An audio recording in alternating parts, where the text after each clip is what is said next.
Bonsoir et bienvenue pour ce live de ce mercredi soir et que Dieu bénisse ceux qui sont connectés localement et ceux qui sont connectés de l'étranger. Et pour texte, moi j'ai envie de prendre plusieurs versets, mais moi j'ai envie de commencer par Jean le chapitre 8 et le verset 31 à 32. Et nous commençons à partir du verset 30. Comme Jésus parlait ainsi, plusieurs crurent en lui. Et il dit aux Juifs qui avaient cru en lui, si vous demeurez dans ma parole, vous êtes vraiment mes disciples. Vous connaîtrez la vérité et la vérité vous affranchira. Vous connaîtrez la vérité et la vérité vous affranchira. Et ils lui répondirent, nous sommes la postérité d'Abraham et nous ne fûmes jamais esclaves et nous ne fûmes jamais esclaves de personne, comment dis-tu, vous deviendrez libres. En vérité, je vous le dis, leur répliqua Jésus, quiconque se livre au péché est esclave au péché. Oh, l'esclave ne demeure pas toujours dans la maison. Le Fils y demeure toujours. Si le Fils vous affranchit, le verset 36, vous serez réellement libre. Que Dieu bénisse la lecture de sa parole. Il y a quelque chose qui peut-être, si m'envie de donner un titre à cette lecture, on peut appeler la vérité. Et dans la vérité, et dans nos réalités quotidiennes.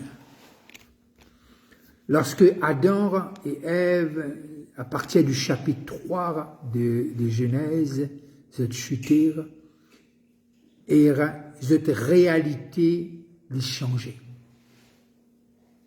Cette réalité les changeait parce que, à partir de ce jour, une distance est créée entre eux et Dieu.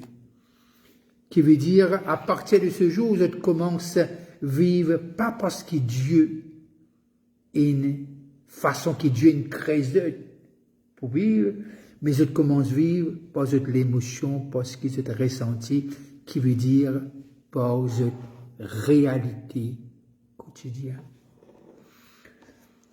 Très souvent de fois, nous dire que Jésus est venu et est mort pour nos péchés, oui. Connaît qui l'histoire de la crucifixion est ainsi. Il y a un moment que Jésus souffert, il y a un moment de l'humiliation, un moment que vous crache l'orlire, un moment que vous couronne d'épines, un moment que vous fouette lire, un moment que vous fait du mal. Mais la Bible dit nous, clair et net, qu'il est troisième jour. Ce même Jésus, l'homme de douleur, lui est ressuscité. Ressuscité.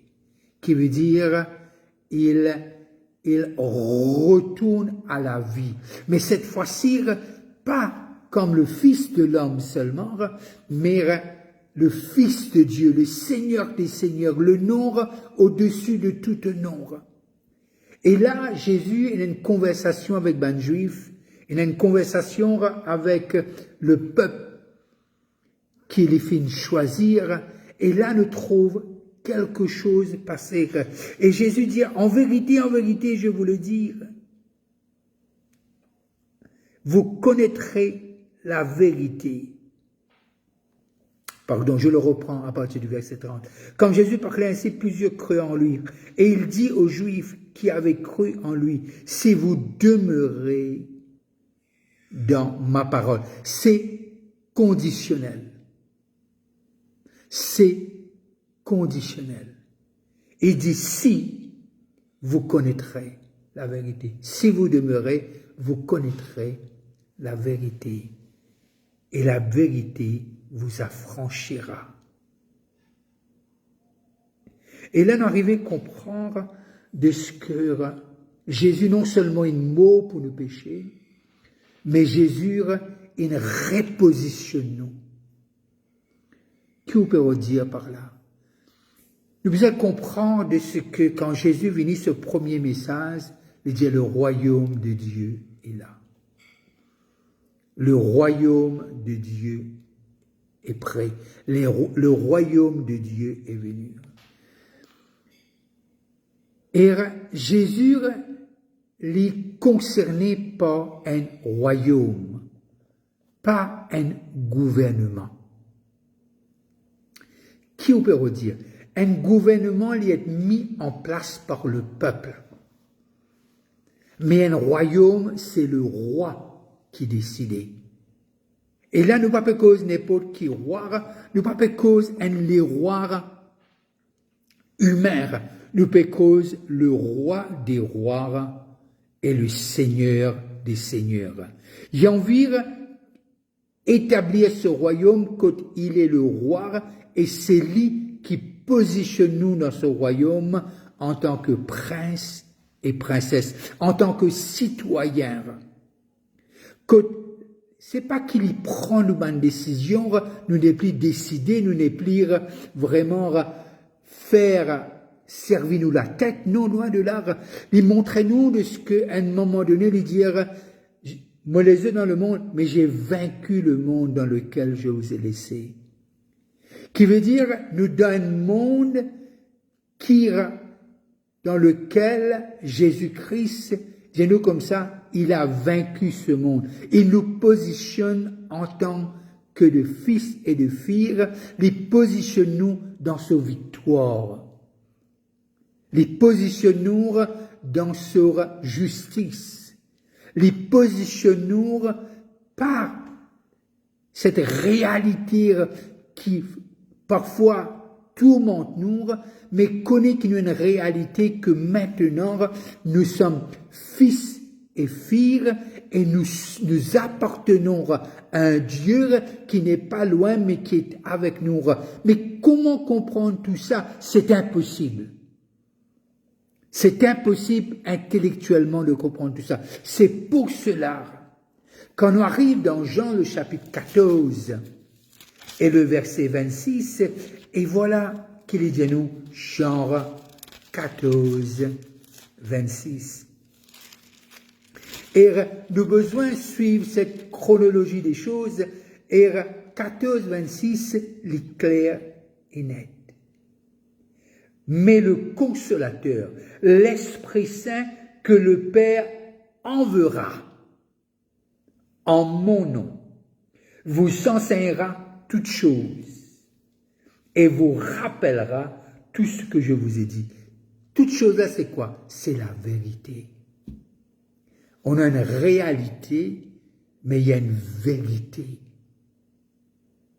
Nous sentons-nous faibles, mais cette parole du royaume de nous, plus fort est celui qui est en nous que celui qui est dans ce monde. Nous, une réalité, nous sentons-nous pauvres, mais la Bible de nous fait nous comprendre qu'il pourvoira à tous nos besoins selon sa richesse avec gloire en Jésus-Christ. Notre réalité fait nous croire jamais nous pourrons arriver, mais Dieu dire nous pour la tête et non la queue. Notre réalité dire c'est finir, mais Dieu dire moi pour ramener toutes choses nouvelles, toutes choses moi pour refaire ça. Alors, nous avons besoin de comprendre cette perspective du royaume et de quelqu'un qui a pris sur lui le prix qui nous a payé. Il dit cet acte a été rédigé contre nous. Et comment il a pu le déchirer cet acte? Parce qu'il a payé. Quand tu as payé, tu peux déchirer. Alors, lui seul a le droit de déchirer tout acte qui s'élève contre nous comme condamnation. Il est celui qui nous a pardonné. Il est celui qui a enlevé de nous les choses qui étaient le prix de la mort. Il dit aussi loin que l'Orient est éloigné de l'Occident, il a éloigné le mal qu'on a fait. Aussi loin que, aussi profond est les mers, il a éloigné les choses qui étaient là pour nous accuser, qui étaient là, qui se mettaient debout contre nous et qui étaient là jour et nuit. Et là, nous arrivons à comprendre par le texte, quand l'Esprit de Dieu, il viendra, que le Père enverra dans le nom de Jésus, il nous enseignera toutes choses, il nous rappellera quoi? Tout ce que Jésus a dit. Et je vais aller un peu plus loin. Tout ce que Jésus a fait. C'est pas que j'ajoute à l'évangile. Loin de là. Loin de là. Aujourd'hui, nous dans une position de que notre rédemption, le prix pour notre rédemption a été payé. Il y a deux choses que le diable est capable de rappeler nous. De notre passé et peut-être ce qu'il nous fait aujourd'hui. Pourquoi? Les rappels-nous, c'est l'accusateur. Mais quand nous pas connaissons la vérité, nous acceptons nos réalités. Mais quand nous connaissons la vérité, nous dit Jésus, la vérité te rendra libre. C'est pas qu'il me peut jouer sur des mots. Combien de fois on dit à nous-mêmes, jamais on peut arriver, mais quand vous êtes aujourd'hui. Combien de fois on dit à nous-mêmes, c'est fini, quand vous êtes aujourd'hui. Combien de fois on dit à nous-mêmes que sa maladie-là, c'est mot la fin. Mais combien de fois Jésus il tire de là? Il y a une réalité, il y a une vérité. Jésus est la vérité et la vie. Jésus est la vérité et la vie. Toi qui peux dire moi, ou pas connaître nécessairement comment tu appeler. Toi qui peux dire, c'est beau à entendre, mais le texte est clair.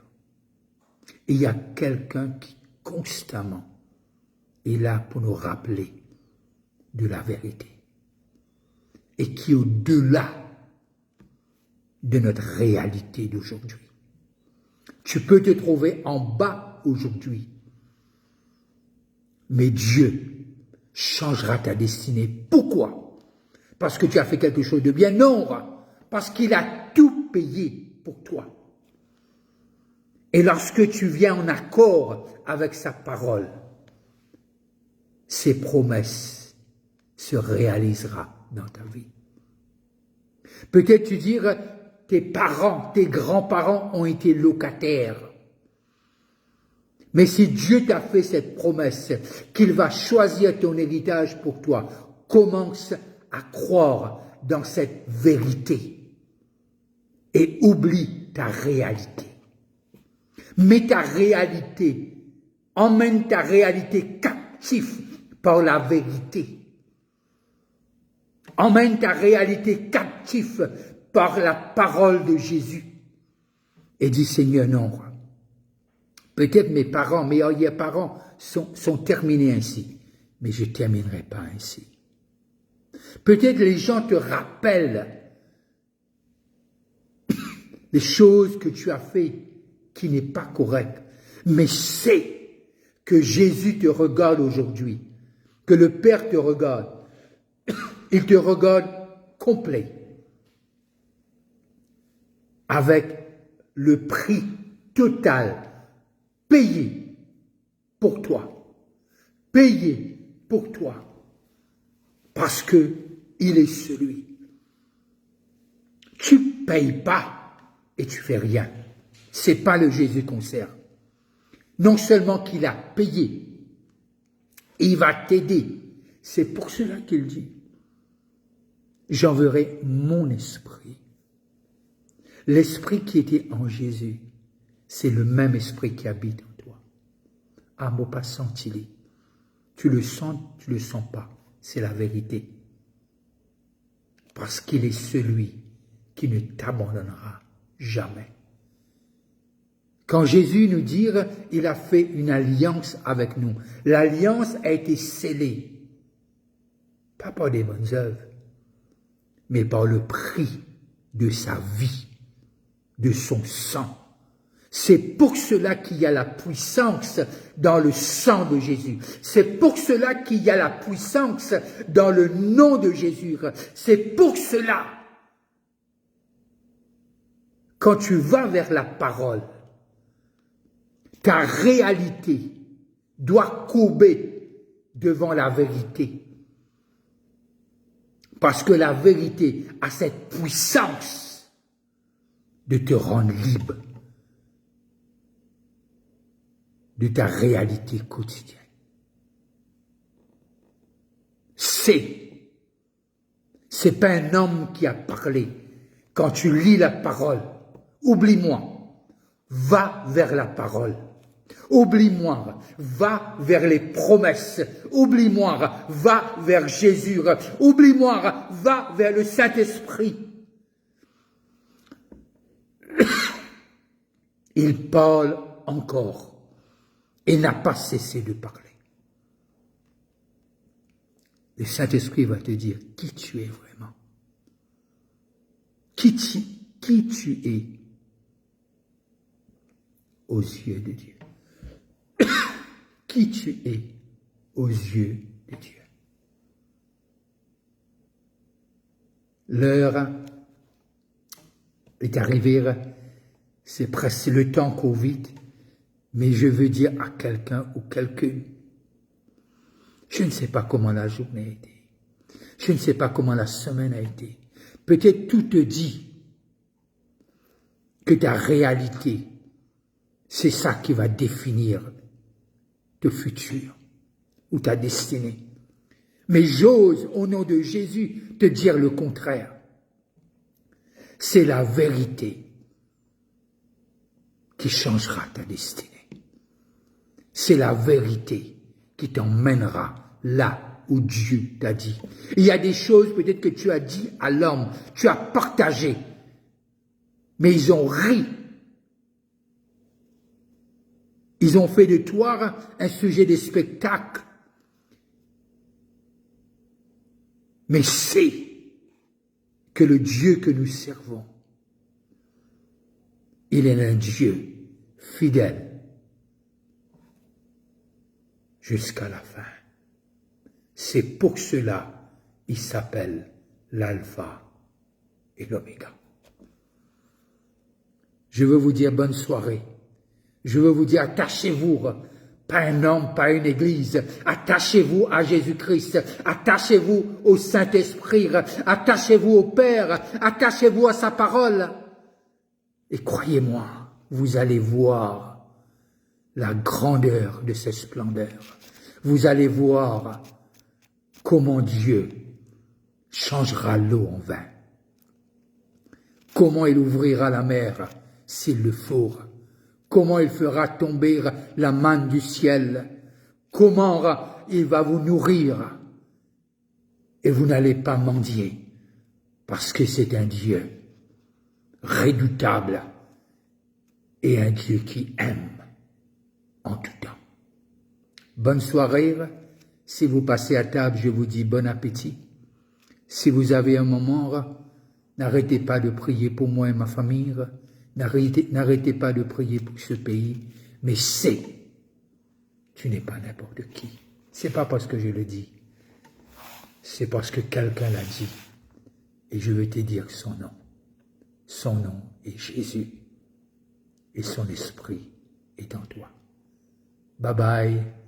Passez une très bonne fin de soirée. Et que Dieu vous bénisse. Que Dieu vous garde. Que la lumière de sa face n'arrête pas de briller sur vous. Dieu vous aime. Et sait qu'il vous aimera demain matin aussi. Et vous aimera en tout temps. Amen.